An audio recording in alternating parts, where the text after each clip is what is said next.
ద్రుపదుడు, ద్రోణుడు, ద్రోణుడి వ్యవహారం ద్రుపదుడికి తెలుసు, ద్రుపది వ్యవహారం ద్రోణుడికి తెలుసు. ఎందుకంటే ఇద్దరు కలిసి ఈ ద్రోణాచార్యుడి యొక్క తండ్రి దగ్గర ముందుగా విద్యలు నేర్చుకున్నారు. ఆ తర్వాత అగ్నివేశుడు అనేటువంటి ముని దగ్గర ఇద్దరు కూడా అనేకమైనటువంటి అస్త్ర శస్త్ర విద్యలు నేర్చుకున్నారు. అందుకని ఇద్దరు మిత్రులు.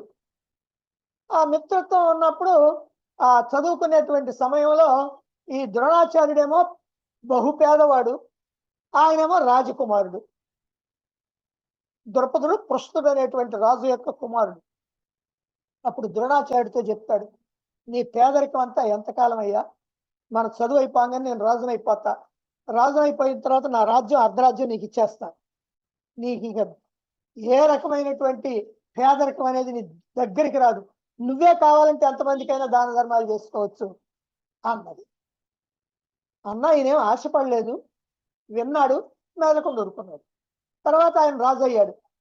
రాజు అయినా ఆయన దగ్గరికి పోలా, ఈయనే ఎట్లాగట్ట బ్రతుకుతున్నాడు. కానీ చివరికి ఆ కుమారుడు అశ్వత్థామ పుట్టాడు. వాటి పాలు పట్టాలన్నా పాలకు కూడా ఈయనకి అవకాశం లేదు. ఒక గోవు కనుక ఉన్నట్లయితే పాలు వచ్చాయి, ఆ గోవు కూడా కొనుక్కునేటువంటి శక్తి లేదు. అందుకని పిండి పాలు పోస్తా ఉంది ఆ తల్లి, ద్రోణాచార్యుడి యొక్క భార్య కృపి. అవి పోస్తా ఉంటే స్నేహితులంతా నవ్వుతున్నారు, ఆ అశ్వత్థామ స్నేహితులు.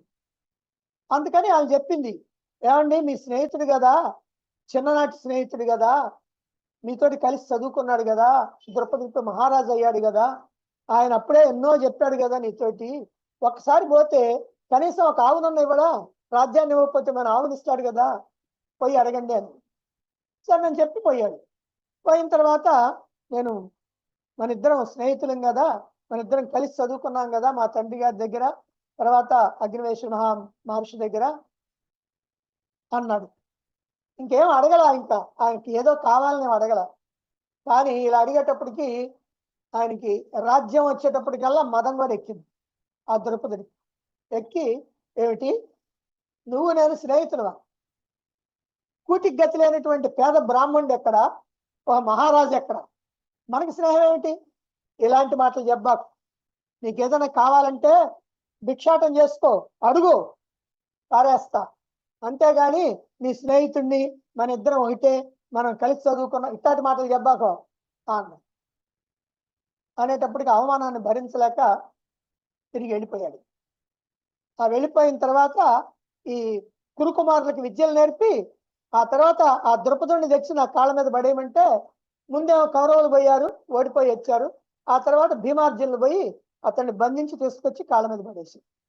ఇది వాళ్ళ యొక్క శత్రుత్వం.